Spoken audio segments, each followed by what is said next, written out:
So, when the ambitious DJ Valentina Palacios first noticed John Pulos, she thought she'd found this older guy who was super confident and mature, but honestly, calling him a wolf in sheep's clothing might have been way more accurate. At that time, Valentina had no idea that John was already married, that he'd been cruel to his ex-wife, and that he'd even abandoned his own family to start a new life with younger women. And, if that wasn't enough, the guy was also a total Andrew Tate fan. Sadly, she never got to see his true colours, because John was about to change her life in the most brutal way he was going to end it. So, who exactly is John Pulos? What even happened between him and Valentina? And how is all of this going to end?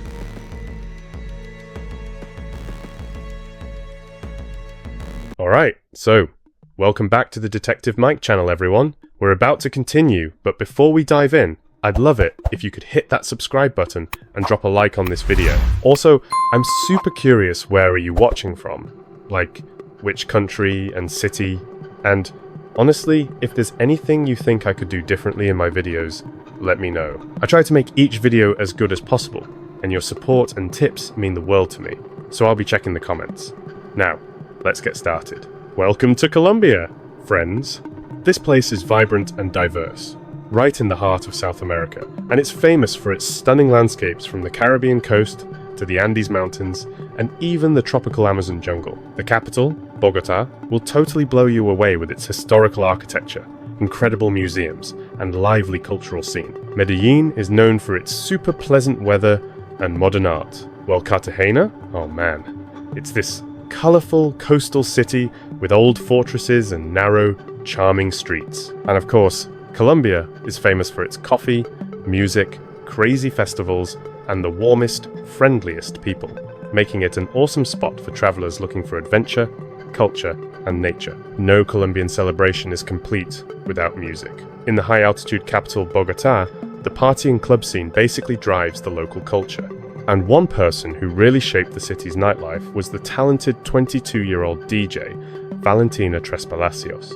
Valentina was born on December 16th, 2001, and honestly, that kinda makes me feel a little old. She grew up in Bogota with her parents Giovanni Palacios and Laura Hidalgo and her older brother, Daniel.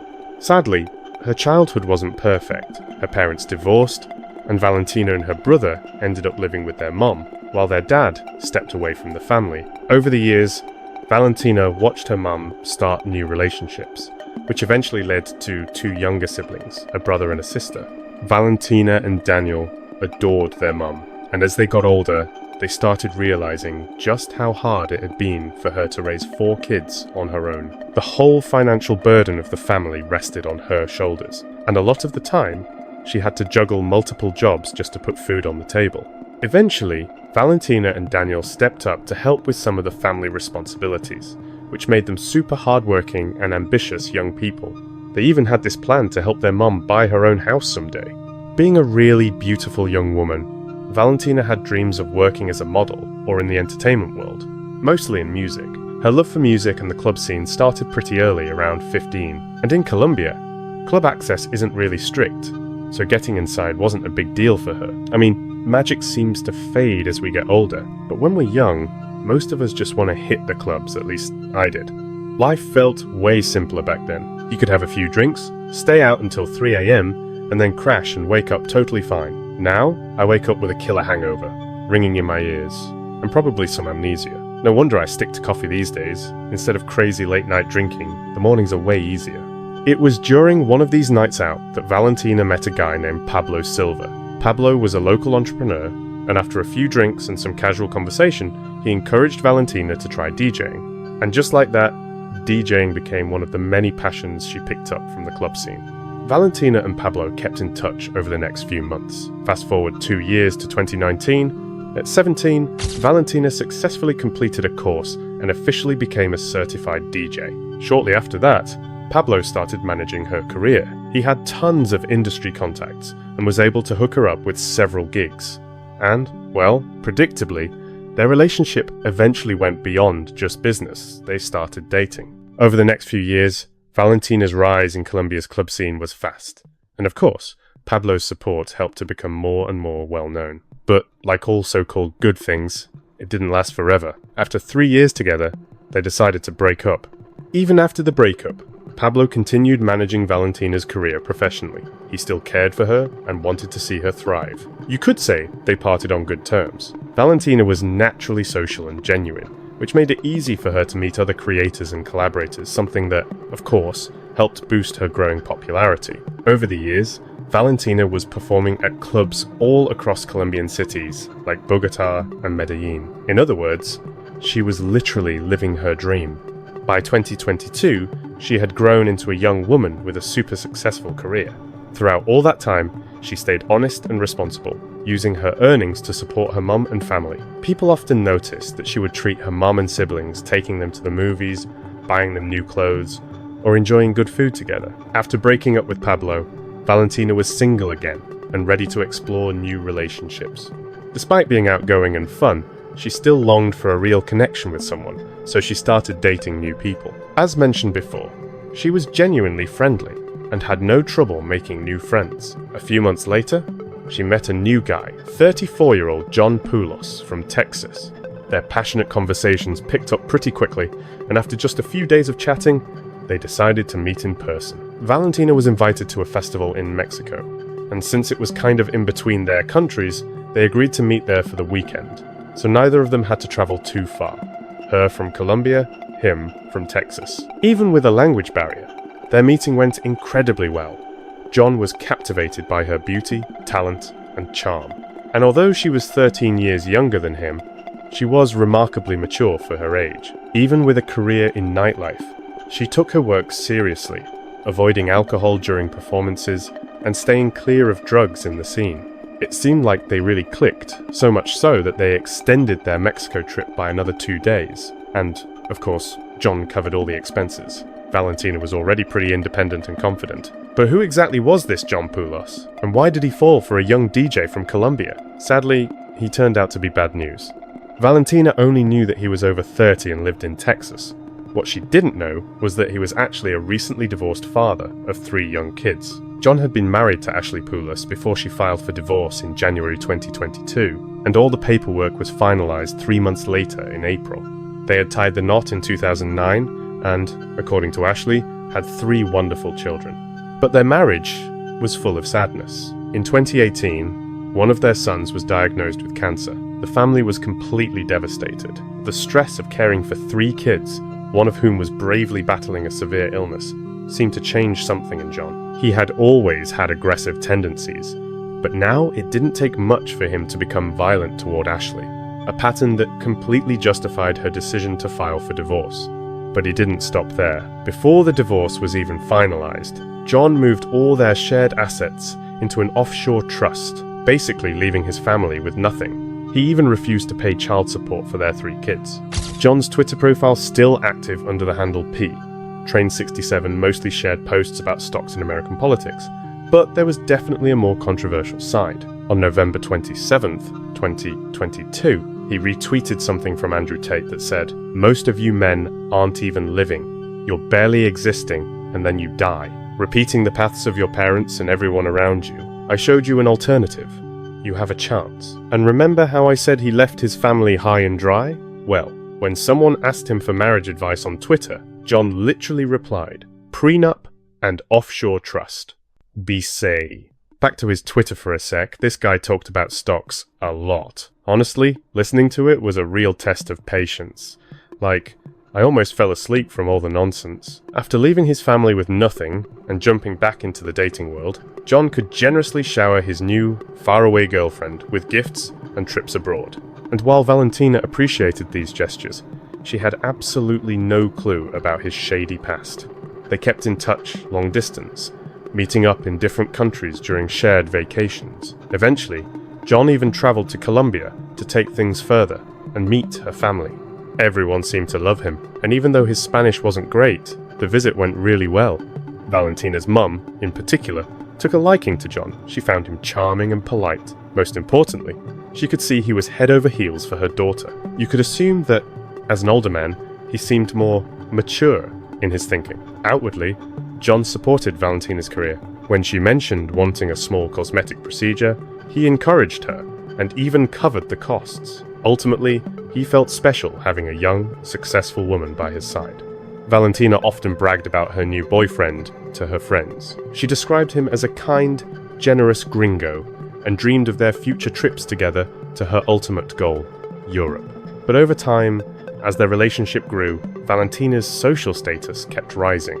She was becoming more and more popular in the city, and her circle of friends kept expanding, which, unfortunately for John, included other men. Because their relationship was often long distance, John started feeling this deep insecurity. He was constantly worried that Valentina might be seeing other guys. Honestly, it's not surprising she was super drawn to the opposite sex, and, as you can probably guess, John did not like that one bit. He knew she was younger, and way more attractive than him. In the relationship, he never felt sure she would stay. Over time, John got increasingly possessive, insisting that Valentina show him every single outing through video calls. And if he even slightly suspected she was with another man, he would fly off the handle. This kind of behavior is a huge red flag in any relationship. It's not your business to control who your partner talks to, and Valentina had zero control over this. This was her life, her world.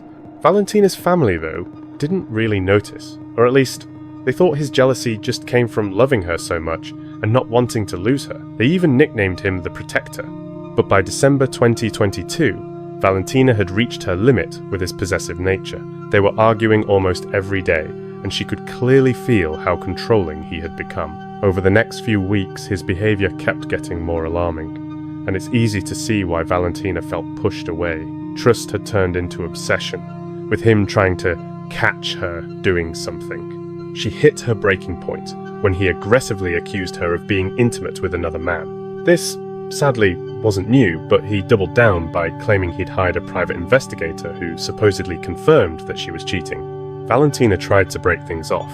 She didn't know if John was telling the truth, but he had deeply violated her trust and her privacy.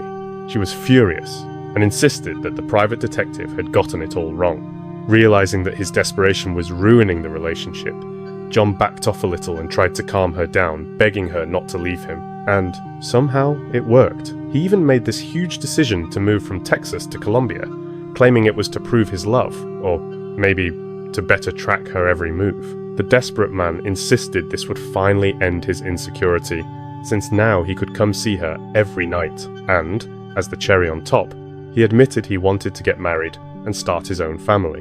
Moved by his heartfelt confessions, Valentina almost immediately went back to him. Their previous serious arguments over his anxious behavior shifted into conversations about marriage and building a life together.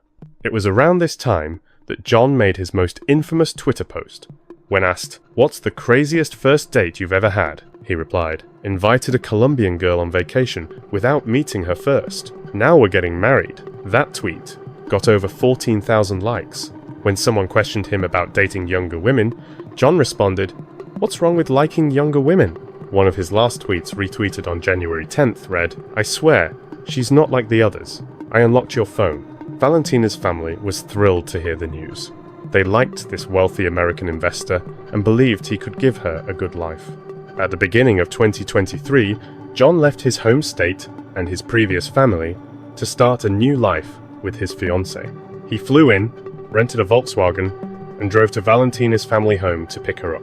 That night, they hit the clubs where Valentina was scheduled to perform. Observers noted that the couple drank a few times throughout the evening and seemed to be having a great time. Everything looked fine, nothing seemed off. The very next day, they started moving Valentina's things into their new shared apartment. During the process, she made a video call to her family, giving them a virtual tour of the new place. Her mum was over the moon for her daughter. After years of helping her mum get back on her feet and find stability, Valentina could finally live life on her own terms. It was during this time, while moving her belongings into the new apartment, that Valentina sent a video message to her mum.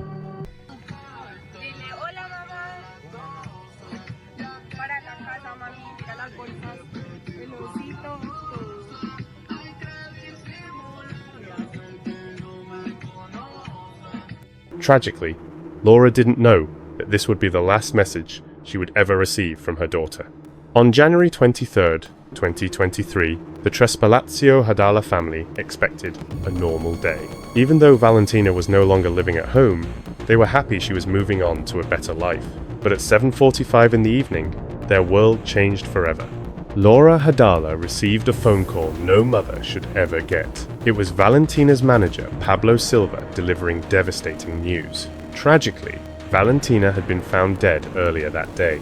A homeless man, rummaging through trash bins near the local airport, stumbled upon a large blue suitcase. For someone living on the streets, it could have been a real find all the valuables inside could be sold for food. But when he tried to pull the suitcase out, it was incredibly heavy. Something felt off. The homeless man started to suspect something was wrong. The suitcase was sealed with thick layers of tape. When he cut it open, it became horrifyingly clear that something large was inside. He saw a white trash bag, and even more alarming, there were bloodstains visible through the plastic. Not wanting to get involved in anything serious, the man immediately reported the find to the authorities. The area was quickly cordoned off, and officers began their investigation. Upon further inspection, they discovered that inside was a body, and not just any body, it was Valentina Trespalacio. Experts also found a small black box in the container with various personal items, her school ID and other papers. Finding such personal belongings was unusual. Killers usually try to hide a victim's identity. Here, it seemed the perpetrator made a mistake, perhaps not expecting a homeless person to dig through the trash, and maybe hoping the body would disappear under the garbage. It's possible the killer just didn't understand life in Colombia. The cause of Valentina's death was determined to be strangulation and blunt force trauma. Her body showed bruising on the neck, as well as additional bruises on her face and forearms. Scratches were even found inside her mouth, indicating the brutality of the attack. Since she was found in a nightgown, experts believe she was attacked while asleep. Among the items in the box was Valentina's cell phone. Investigation revealed dozens of missed calls from her manager, Pablo Silva. When officers contacted him, he explained that Valentina hadn't spoken to him in over 24 hours, which was extremely unusual for her. Based on the information provided, Pablo was not suspected of harming Valentina. Instead, he shared details about a potential suspect, a 34-year-old man named John Pulos. After speaking with the officers, Pablo called her mother, Laura, and that's how they learned the devastating news. With the suspect's name in hand, the police officially began searching for John Pulos. Since Valentina had recently moved into a shared apartment with him, it made sense to start the investigation there. The apartment was modern and new, and the complex was equipped with multiple security cameras which captured some really disturbing details. The cameras first showed John entering the apartment alone, carrying a blue suitcase. It's worth noting that at that moment, he didn't seem to struggle with the weight, it looked manageable. Later, he was recorded leaving the building to meet Valentina. Unsurprisingly, John and Valentina were then seen entering the apartment together. Later, Valentina brought in a bunch of her things, clearly planning to stay with John for a long time. The footage showed them going in and out multiple times. On January 21st, the day before Valentina's body was found, they were caught on camera heading to one of her DJ gigs. The surveillance footage showed them entering the club hand in hand. During the night, John joined Valentina at the DJ booth, but he seemed jealous of the attention she got from others. Later, they were seen returning home at dawn. A few hours later, cameras caught John again, this time alone. He was leaving the apartment, pushing the blue suitcase on a dolly. The way he struggled with it suggested either that he was physically strained, or that the suitcase was just too heavy to carry by hand. Footage from the basement showed him looking around the parking lot before loading the suitcase into his car. He struggled visibly with the weight, which strongly suggested something heavy inside. Once he left the garage, cameras tracked John's car through several streets in Bogotá, all the way to the Fonton neighborhood, where Valentina's body was later found. It's worth noting that this area is near El Dorado International Airport, which raises questions about John's intentions. After Valentina's murder drew national attention and authorities received information about the main suspect, public concern about John Pulos escalated. As the investigation continued, it was discovered that shortly after committing the crime, John managed to board a flight to Panama. The dense tropical forests between Colombia and Panama make traveling by car nearly impossible, as there are few, if any, known routes. Panama's international airport handles hundreds of flights daily, so authorities knew they had to act fast. Contact with the airport revealed that John had already booked a flight to Sao Paulo, Brazil. However, a second booking through Turkish Airlines to Istanbul suggested an attempt to mislead the authorities, a tactic John tried, but ultimately failed at. In a dramatic turn of events, armed officers stormed the departure gate where John was about to board and arrested him just minutes before his flight took off. Naturally, this left plenty of time for bystanders to snap some epic photos of him being led away from the airport. During his arrest, law enforcement noticed a large gash on his temple, likely a scratch from a human fingernail. It quickly became clear that John had meticulously planned his escape. Unsurprisingly, he had been attempting to board an international flight to Istanbul. Had he made it to Istanbul, his plan was to catch a connecting flight to Montenegro, a European country with no extradition treaty with Colombia. In short, John intended to flee without any legal obstacles. To make his plan harder to trace, he paid for all tickets in cash. But it was a futile effort, as passport details are still required for boarding. In a last-ditch attempt to evade authorities, John claimed he was fleeing a Medellin cartel, alleging they were responsible for Valentina's murder and were now hunting him. Authorities, of course, completely dismissed this story. Just one day after his arrest, John Pulos was extradited back to Colombia to face trial. Moving on to the court proceedings, John's defense team attempted to delay the process, citing language barriers. Although the trial was scheduled for April 2023, the defense claimed he hadn't received proper translation during detention or at the initial hearings. They also argued that because the US doesn't have a specific femicide statute, John couldn't fully understand the charges against him, which, frankly, sounds like complete nonsense to us. Of course, the US prosecutes men for murdering women, but since femicide isn't technically codified, the defense tried to exploit this loophole. The prosecution ignored these absurd claims, arguing they had ample evidence that John understood English perfectly well. Believe it or not, these arguments successfully delayed the trial by several months. During this period, various aspects of John's personal life came under intense public scrutiny. It was revealed that he frequently used adult sites and sugar baby platforms under the username Lord of Magic, spending thousands of dollars attempting to attract attention from other people. Even worse, those funds were likely taken from his previous family. It's worth noting that Valentina wasn't being pursued on these sites, she was contacted through Instagram. So, a word of caution, always be careful about who you allow to send private messages.